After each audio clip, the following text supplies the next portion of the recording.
Constância e Perseverança, 30 de janeiro de 1906. Continuando no meu estado habitual, assim que veio, o bendito Jesus me disse: minha filha, quanto é necessário que a alma seja constante em fazer o bem que começou, visto que, ainda que tenha um início, não terá fim, e não tendo fim, deve conformar-se aos modos do eterno Deus. Deus é justo, é santo, é misericordioso, é aquele que contém tudo. Mas acaso o é por apenas um dia? Não. Ele o é de sempre, sempre. Assim, a alma não deve ser um dia paciente, humilde e obediente, e no outro, impaciente, soberba e caprichosa. Essas são virtudes fragmentadas. Um misturar de preto e branco, luz e trevas. Tudo é desordem, tudo é confusão. Modos completamente distintos dos de seu Criador. Nesta alma, há uma guerra contínua, porque as paixões a atacam, vendo-se frequentemente alimentadas e esperam alcançar a vitória. Os demônios, as criaturas e até mesmo as próprias virtudes, ao verem-se frustradas, movem-lhe uma guerra feroz, até que a alma acaba por se enojar delas. Se tais almas se salvam, quanto terá que trabalhar o fogo do purgatório! Mas para a alma constante, tudo é paz. Só a constância põe em tudo ordem. As paixões já se sentem morrer. E quem, estando próximo da morte, pensa em fazer guerra a alguém? A constância é uma espada que põe tudo em fuga. É uma corrente que liga todas as virtudes, de modo que a alma se sente continuamente acariciada por elas. E o fogo do purgatório não terá nada a trabalhar, porque a constância terá ordenado tudo, tornando a alma semelhante aos modos do Criador. A união do operar humano com aquele de Jesus é garantia de salvação. 9 de fevereiro de 1906. Continuando no meu estado habitual, vi apenas a sombra do bendito Jesus, todo aflito e quase em ato de enviar castigos. Ao vê-lo, disse: diante do modo como estás, quem poderá não só escapar dos castigos, mas também alcançar a própria salvação? Então ele, mudando de aparência, disse-me: minha filha, a união do operar humano com o meu ser é garantia para a salvação, porque se duas pessoas trabalham em um mesmo terreno, o trabalhar neste terreno já é garantia de que ambas colherão. Assim, quem une seu operar ao meu é como se trabalhasse no meu terreno. E acaso poderá essa pessoa, depois de ter trabalhado unida a mim no meu terreno, colher em um reino totalmente estranho a mim? Não, certamente. Há superioridade de viver na divina vontade sobre todas as virtudes. 12 de fevereiro de 1906. Encontrando-me no meu estado habitual, sentia-me toda oprimida pela privação do meu bendito Jesus. Assim que veio, disse-me: minha filha, todas as outras virtudes nas criaturas constroem um muro de determinada altura, mas o muro da alma que vive na vontade de Deus é tão alto e profundo que não se encontra nem a profundidade, nem a altura. E este muro é todo de ouro puro e maciço, imune a qualquer dano, porque, estando na divina vontade, ou seja, em Deus, é o próprio Deus que o guarda, e contra Deus não há poder que prevaleça. E a alma, enquanto vive neste querer divino, reveste-se de uma luz inteiramente semelhante àquele em que vive, a ponto de, também no céu, resplandecer mais do que todos os outros, tornando-se, para os próprios santos, ocasião de maior glória. Ah, minha filha, pensa um pouco na paz e nos bens contidos na simples palavra, vontade de Deus. Só de pensar em querer viver neste ambiente, a alma já se sente transformada, sente-se envolvida por um ar divino, sente-se dissolver o próprio ser humano e torna-se divinizada. De paciente torna-se paciente, de soberba, humilde, de rebelde, dócil, de egoísta, caridosa, de desobediente, obediente, enfim, de pobre, rica. Todas as outras virtudes se erguem para coroar este muro altíssimo, que não tem confins.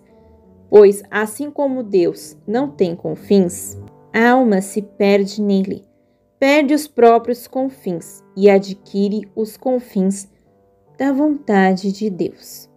Jesus viveu crucificado na vontade do Pai. 23 de fevereiro de 1906. Nesta manhã, eu estava pensando em Nosso Senhor, no momento em que o pregavam na cruz, e compadecia-me inteiramente dele. Então, o bendito Jesus disse-me: minha filha, não foram apenas as minhas mãos e os meus pés que foram pregados na cruz, mas todas as partículas da minha humanidade, da minha alma e da minha divindade permaneceram inteiramente pregadas na vontade do Pai, porque a crucificação foi a vontade do Pai.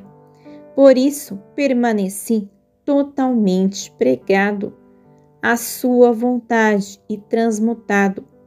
E isso era necessário, dado que o que é o pecado, senão um retirar-se da vontade de Deus, um afastar-se de tudo que é bom e santo e que Deus nos deu? Não é o pecado um crer-se algo por si mesmo e ofender o próprio Criador e eu. Para reparar essa audácia e esse ídolo que a criatura faz de si mesma, quis aniquilar por completo a minha vontade e viver da vontade do Pai, ainda que ao custo do maior sacrifício. A maior honra que a criatura pode dar ao Criador é depender em tudo da sua vontade. Então, Deus lhe comunica a sua graça, para que a criatura tome posse de todas as qualidades divinas. 28 de fevereiro de 1906. Nesta manhã, assim que o bendito Jesus se fez ver, disse-me: filha, a maior honra que a criatura pode dar a Deus como Criador é depender em tudo de sua vontade divina.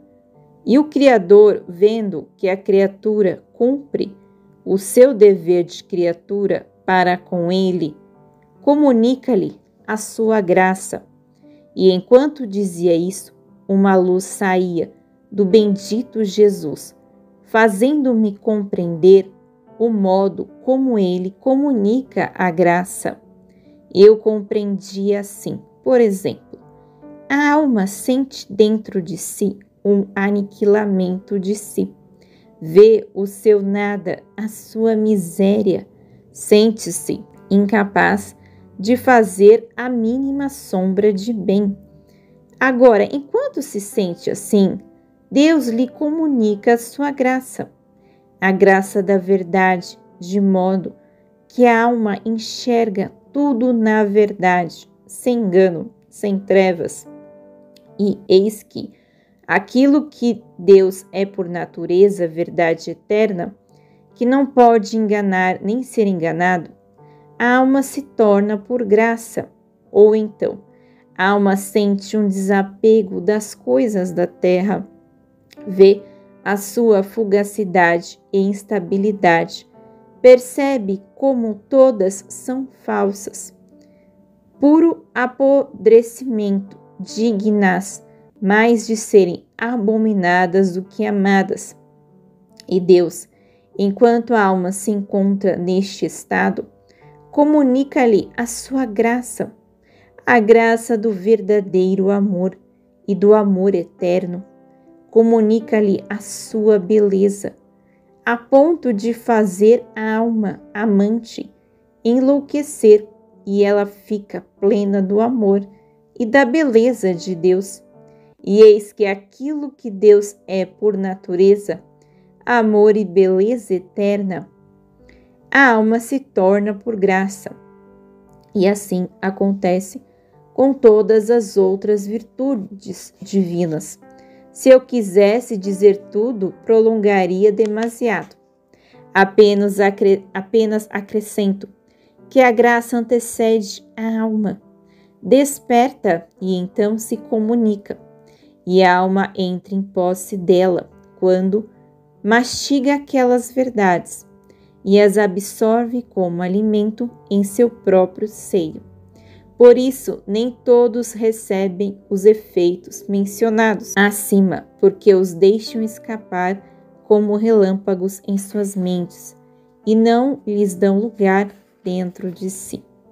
O conflito interior que atormenta Luísa também é sofrido por Jesus. 4 de março de 1906. Continuando no meu estado habitual, dizia comigo mesma: Senhor, manifesta-me a tua vontade. Devo ou não permanecer neste estado? O que tens a perder? Basta um sim ou não que devas dizer. Enquanto dizia isso, o bendito Jesus fez-se sentir em meu interior e disse-me: Minha filha, digo que quero que saias deste estado de vítima, mas se o fizeres, ai de ti. E eu: se tu mesmo me dizes que é a tua vontade que eu saia, não devo fazê-lo? E ele: devo dizer-te, impulsionar-te, até forçar-te, e ainda assim não deves fazê-lo, pois uma filha que está sempre com seu pai deve conhecer o temperamento do pai. O momento, a causa, deve ponderar tudo muito bem, e se necessário, deve até dissuadir o próprio pai de lhe dar tal ordem. E eu: não o fiz porque a obediência não quer. E ele, sem me dar tempo de responder: e se te permitirem, pobre daquele que o fizer? Ao ouvir isso, eu disse: Senhor, parece que desta vez queres me tentar e me enredar em tantos embaraços. Eu mesma já não sei mais como me conduzir. E ele: quis brincar um pouco contigo. Acaso os esposos não brincam entre si às vezes? E eu não poderia fazer o mesmo? Livro do Céu, volume 7, escrito Serva de Deus Luísa Picarreta, a pequena filha da divina vontade.